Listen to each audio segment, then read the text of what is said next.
I would think this is a place for someone to learn new things. Hindi lamang basta rising star ang kwento ni Alexandra Ayala. Ito ay isang paglalakbay mula sa pagiging estudyante sa isa sa pinakamahusay na tennis academy sa mundo hanggang sa pag-angat na ginulat ang international tennis community. Sa edad na 12, iniwan niya ang Pilipinas at lumipad sa Mallorca, Spain para mag-train sa Rafa Nadal Academy. Doon, sa RNA, hinasa niya hindi lang ang kanyang technical na laro, kundi pati ang disiplina, mental fortitude at values na inspirasyon ni Rafael Nadal.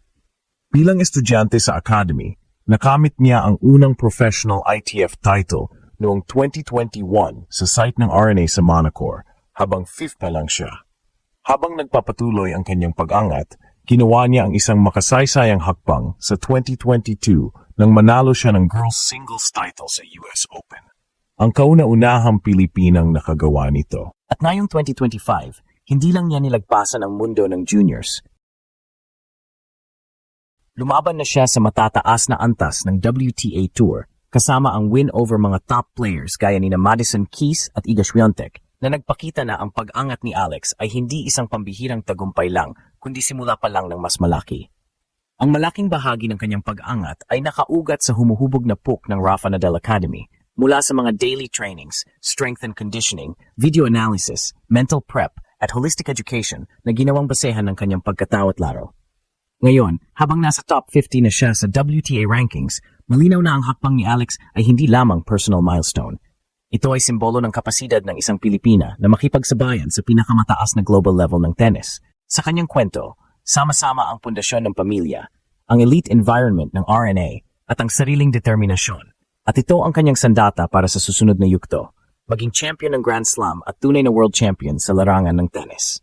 Sa isang tahimik na lansangan ng Quezon City noong May 23, 2005, isinilang si Alexandra Ayala, ang batang Pinoy na may laser focus sa racket at pangarap na tumayo sa entablado ng world tennis. Ang kanyang paglalakbay mula local na junior tournaments tungo sa pandaigdigang circuit ay hindi basta pag-angat. Ito ay isang maingat na pagpili ng landas na dumaan sa isa sa pinakamahuhusay na akademya sa mundo. Noong siya ay 12 years old, nakuha niya ang scholarship sa Rafa Nadal Academy sa Mallorca, Spain, isang hakbang na hindi lamang malaki para sa kanyang tennis skills, kundi para sa kanyang buong pananaw bilang atleta. Dito niya tinanggap ang world-class training, nag-adjust sa internasyonal na buhay, at hinasa ang disiplina at work ethic na iniugnay kay Rafael Nadal. Sa akademya ng Nadal, naranasan ni Alex ang mahihigpit na drill sa physical conditioning, strategic match planning, at mental resilience training. Lahat ng ito ay pundasyon ng kanyang breakout performances sa pro circuit. Noong 2021, habang 15 years old pa lamang, nanalo siya ng kanyang unang professional ITF title sa Monaco Courts na Academy. Hindi lang siya naging bahagi ng akademya. Siya ay isa sa mga alumni na lumalabas at nagpapaalaala sa kahalagahan ng tamang environment para sa pambihirang talento.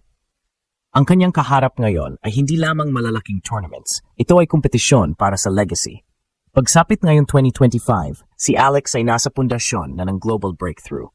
Mula sa pagiging rank 140 nitong January, lumundag siya sa mga record, tinalo niya ang mga matataas na manlalaro, at lumabas bilang unang Pilipina na nakapasok sa top 50 ng WTA. Ang kanyang pag-angat ay hindi isang kwento ng swerte lamang. Ito ay produkto ng matagal na paghahanda sa Rafa Nadal Academy at ang disiplina niyang i-apply ito sa bawat laban. Para sa maraming kabataan sa Pilipinas, ang kwento ni Alex ay proof na kapag nagsimula ka sa maliit na bansa, may daan pa rin patungo sa pinakamataas na antas, basta handa kang maglakad ng extra mile. Sa kanyang raketa ngayon ay dala niya ang bandera ng bansa, ang pamana ng isang elite akademya, at ang puso ng isang batang Pinoy na hindi nagsasawang mangarap. Sa mundo ng tennis, isang malinaw na mensahe ang ipinapadala ni Alexandra Ayala, hindi lang basta pagsulpot sa chart, kundi pag-angat at paggumulat sa mundo. Sa loob ng ilang buwan, ipinakita ni Alexandra Alex Ayala na ang kanyang pag-angat mula sa pag-aral sa Rafa Nadal Academy hanggang sa pagtatagyod ng sarili sa WTA Tour ay hindi nagkatao lang. Ginulat niya ang mundo sa pamamagitan ng mga konkretong resulta. Nitong March sa Miami Open, bilang wildcard, natalo niya ang ilang malalaking pangalan, kabilang na sina Madison Keys at Iga Swiatek, upang marating ang semifinal. Sa kanyang run, naging unang manlalarin mula sa Pilipinas ang makapasok sa semifinal ng isang WTA 1000 event. Hindi lang sa isornament tumigil ang kanyang momentum. Pagsapit nitong September, nanalo siya ng titulo sa Guadalajara 125 Open, kung saan pinagtagumpayan niya ang final laban kay Pana Udvardy 1-6, 7-5, 6-3. Ito ang nagpapatunay na ang kanyang pag-angat ay may lalim, nakapagwagi siya at nag-perform ng mataas sa maraming torneo. Sa pamagitan ng mga tagumpay na ito, naabot niya ang bagong career high ranking, loob ng top 50 ng WTA ngayong November, isang milestone para sa tennis ng Pilipinas at isang himig ng inspirasyon para sa mga kabataan. Sa kanyang mga komento, inamin ni Ella ang pampinoy na karanasan sa Rafa Nadal Academy. Niya natutunang maging independent, disiplinado at mapagtrabaho sa bawat araw. Mahahalagang katangian na nagbigay daan sa kanyang pag-angat. Ang bahagi ng pag-angat ni Alex ay hindi lamang sa court. Sa bawat laban, dala niya ang bandera ng Pilipinas at sa bawat win at bawat milestone, ipinapakita niya na ang karera niya ay may malalim na pundasyon, tamang lugar, tamang mindset at tamang support system. Ang kombinasyon ng elite training, mental resilience at competitive success ang nagpapatunay na si Alexandra Ella ay hindi basta racing star. Siya ay isang atleta na may plano at may lakas na harapin ang pinakamalalaking laban. Sa bawat serbisyo at rally, dala niya ang pangarap ng isang bansa. Sa edad na 20, si Alexandra Ayala ay hindi na lamang racing star, kundi isang global competitor sa world tennis. Ang kanyang makasaysayang pag-akyat mula rank 140 hanggang top 30 ng WTA sa loob lamang ng isang taon ay nagpakita ng consistency at determinasyon na bihirang makita sa mga batang atleta. Ang milestone na ito ay hindi lang personal achievement, kundi simbolo rin ng potensyal ng mga Pilipino sa international sports. Matapos ang kanyang mga breakout performances sa Miami Open at Guadalajara 125, kasama ang panalo laban kay Madison Keys at semifinals laban sa Iga Swiatek, malinaw na ang laro ni Alex ay world-class. Ang kombinasyon ng agresibong baseline play, lefty spin variations at mental toughness ang naging sandata niya sa pagharap sa mga elite players. Ang mga tagumpay na ito ay nagpakita na handa na siyang lumahok sa mas mataas na antas ng WTA tournaments, kabilang ang Grand Slams at WTA 1000 events.